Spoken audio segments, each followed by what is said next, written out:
আমরা অনেক সময় লা ইলাহা ইল্লাল্লাহর জিকির আমরা করতে চাই না। মসজিদে আসলে, ঈদগাহ মাঠে আসলে আমাদের মুক্তি কথা বের হইতে চাই না। লা ইলাহা ইল্লাল্লাহর জিকির কত বড় সওয়াব এটা আমরা অনেকে বুঝি না।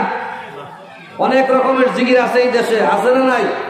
বহু রকমের জিকির আছে। যারা বিভিন্ন জায়গায় যান, দরবার শরীফ, বিভিন্ন পীরের হাতে হাত রেখে যারা বায়াত হয়েছেন, অনেক দরবারে অনেক রকমের জিকির আছে, আছে না নাই? যেমন এক রকমের জিকির আমরা করি, আল্লাহু আল্লাহ আল্লাহু আল্লাহ আল্লাহু আল্লাহ আল্লাহু আল্লাহ আল্লাহু আল্লাহ। এই হলো এক প্রকার জিকির। এটা কার নাম? আল্লাহর নাম। আরেকটা জিকির আল্লাহু আল্লাহু আল্লাহু আল্লাহু আল্লাহু আল্লাহু। এটা কার নাম? দুই প্রকার হয়েছে। কয় প্রকার? আরেকটা জিকির হলো আল্লাহ আল্লাহ আল্লাহ আল্লাহ আল্লাহ আল্লাহ আল্লাহ আল্লাহ। কয় প্রকার হয়েছে? হ্যাঁ, আরেক প্রকারের জিকির হল ইল্লাল্লাহু ইল্লাল্লাহু ইল্লাল্লাহু ইল্লাল্লাহ ইল্লাল্লাহু ইল্লাল্লাহ ইল্লাল্লাহু ইল্লাল্লাহ ইল্লাল্লাহু ইল্লাল্লাহ ইল্লাল্লাহু ইল্লাল্লাহ ইল্লাল্লাহু ইল্লাল্লাহ ইল্লাল্লাহু। কয় প্রকার হয়েছে? 4 প্রকার। আরেক প্রকারের জিকির আছে আল্লাহু আল্লাহু আল্লাহু। পরে কি করে না? এরকম জিকির শুনছেন কি শুনছেন না? শুনছেন। অনেক জায়গায় হয় এইভাবে জিকির করে আল্লাহু আল্লাহু। 2 প্রকার জিকির। এক প্রকার হলো জলি, জলি হইলো উচ্চ আওয়াজে, জোরে জোরে। আর খফি হইলো আস্তে আস্তে। খফি কি? মনে মনে। খফি আস্তে আস্তে জিকির করবে আল্লাহ আল্লাহ। কেউ শোনার দরকার নাই, আপনারটা আপনি করেন, আপনার আমল আপনি করেন, কেউ শোনার দরকার নাই। একজনে শুনিনি, কি বলেন? আল্লাহ শুনিনি।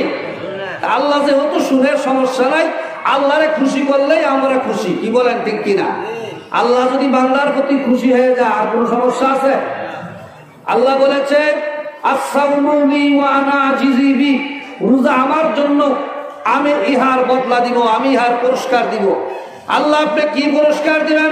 আল্লাহ বলে বান্দারে নামাজ পড়েছ, এটার সাক্ষী আছে। তুমি যখন নামাজ পড়ো, হয়তো কেউ না কেউ দেখেছে। তুমি যখন নামাজ পড়ো, তোমার স্ত্রী দেখেছে। তুমি যখন নামাজ পড়ো, তোমার সন্তান দেখেছে। তুমি যখন জিকির করো, কেউ না কেউ দেখেছে। ও বান্দা, তুমি যখন কোরআন তেলাওয়াত করো, তখন কেউ না কেউ দেখেছে, সাক্ষী আছে। তুমি যখন ও বান্দা দান করো, যাকাত দাও, কেউ না কেউ দেখেছে। ও বান্দা, এটার সাক্ষী আছে। নামাজের সাক্ষী, রোজার সাক্ষী, হজ করতে গিয়েছো মক্কা মদিনায়, এটারও সাক্ষী আছে। হাজী সাহেব কোথায় যাচ্ছে? মক্কায় যায়, মদিনায় যায় হজ করার জন্য।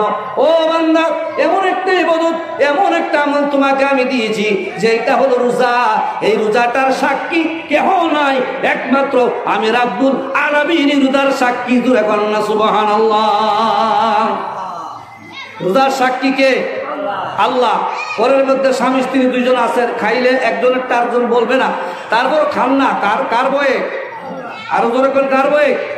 আল্লাহর বয়ে। আরে আল্লাহ তো দেখবো। আমি যদি 1 গ্লাস পানি খাই, কেউ না দেখো, আল্লাহ তো দেখবে। আমি যদি 2টা ভাত খাই, করে একটা ফল খাই, কোনো কিছু খাই, এটা আল্লাহ দেখবে। সুতরাং আল্লাহর জন্য আমি রোজা রাখছি। আল্লাহকে বান্দা আমার জন্য রাখছো, আমিও তোমারে পুরস্কার দিব 2টা। সুবহানাল্লাহ। কয়টা পুরস্কার?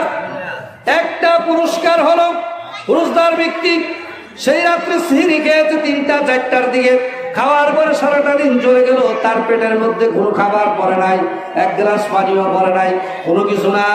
এই যে কষ্টটা, সে কিছু খায় না। ইফতার করার সময় যখন আপনি ইফতার করতে বসছেন, ওই সময়ে আপনি যখন একটা খেজুর দিয়া অথবা অন্য কোনো একটা জিনিস দিয়ে আপনি ইফতার করেন, তখন রাব্বুল আলামিন বলে, ও বান্দা, সারাদিন রোজা রাখার পরে তোমার মনের ভিতরে যে একটা আনন্দ সৃষ্টি হয়, যে একটা আরাম লাগে, এটা আমি রাব্বুল আলামিন আমি আল্লাহর পক্ষ থেকে তোমার জন্য উপহার, আনন্দ। জোরে বলেন না সুবহানাল্লাহ। এ হলো একটা পুরস্কার আমি তোমাকে দিয়ে দিলাম। ইফতারের সময় আরেকটি পুরস্কার রয়ে গেছে, সেইটা হলো হাসরের ময়দানে আমি রাব্বুল আলামিন তোমার সামনে আসবো, তোমাকে দিদার দিব। জোরে বলেন সুবহানাল্লাহ। আল্লাহকে আমরা দেখতে চাই কি চাই না? আরো জোরে বলেন, চাই কি চাই না? আল্লাহ কি দেখা এত সহজ? আসসালাতু মিরাজুল মুমিন, নামাজটা হলো মুমিনের জন্য মেরাজ। আমরা যখন সুবহানা রাব্বিয়াল আলা বলি নামাজের মধ্যে, তখন আমার নবী মেরাজ শরীফ থেকে যখন নামাজ দিয়ে আসছে, তখন আমার নবী প্রশ্ন করেছিল, আল্লাহ আমাকে আপনি মেরাজ নিয়ে আসলেন, সম্মান দিলেন, ইজ্জত দিলেন, নামাজ দিলেন, আমি আপনাকে দেখলাম, আপনি আমাকে দেখলেন, আমার উম্মতরা আপনাকে দেখলো না, আমার উম্মতরা তো আপনাকে পাইলো না, আমি পাইলাম, আমি দেখলাম, আপনার নূরও দেখলাম, আপনারও দেখলাম, আমার উম্মতরা কি পাইলো? আল্লাহ বলেছে, বন্ধু, আপনার উম্মত যখন 5 ওয়াক্ত নামাজ পড়বে, এই নামাজের মধ্যে সুবহান রাব্বিয়াল আলা বলবে, আমি আল্লাহ আপনাকে মেরাজ শরীফ নিয়ে আইসা আপনাকে আমি দিদার দিয়েছি। আপনার উম্মতরা যখন 5 ওয়াক্ত নামাজ পড়বে, ওই নামাজের মধ্যে, সিজদার মধ্যে আমি আল্লাহ আপনার উম্মতের সঙ্গে দেখা দিব। আমরা নামাজের মধ্যে বই এখন খার হয়ে গেলেই সুবহান রাব্বিয়াল আলা, কোন জুতা বালা, কোন জুতা বালা, সুরে ডোহে মসজিদে জুতা চুরি করার উদ্দেশ্যে। আবার এক শ্রেণীর মুসল্লি আছে, ইমন মশা মারে, বড় হয় আরেকজনের নামাজ নষ্ট হয়ে যাবে। আরেক শ্রেণীর মুসল্লি আছে, এরকম করে একটা আইন দেয় কি দেয় না? আইনটা তো আসবে, মশা তো দৌড়বই, এর লেগে এরকম ভাবে আরেকজনের নামাজ নষ্ট হয়ে যায়। এই নামাজে কোনো কাজ হবে নি, এই সমস্ত নামাজে কোনো কাজ হবে? আইন একটা ছাইড়া দিলেন, আরেকজন পাশে থেকে ভালদা উঠলো, আরে কি হয়েছে জানি আল্লাহ জানে।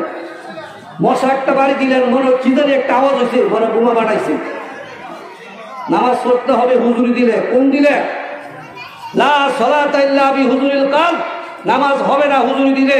শরীফুদ্দা আলীর পায়ের মধ্যে তীর বিনছে, আলী কান্দাকাটি শুরু করে তীর খুলতে গেলে আমার নবী বলে, সাহাবীরা, আলীকে তোমরা এইভাবে তীরটা খুলেও না।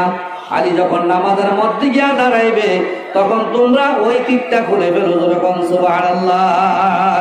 নামাজেতে খুদার দিদার পাইবে মুমিনে, বলেন নামাজেতে খুদার দিদার পাইবে মুমিনে। পাক পবিত্র নামাজ মুমিন পড়ন সকলে, পাক পবিত্র নামাজ মুমিন পড়ন সকলে, নামাজেতে খুদার দিদার পাইবে মুমিনে, নামাজেতে খুদার দিদার পাইবে মুমিনে।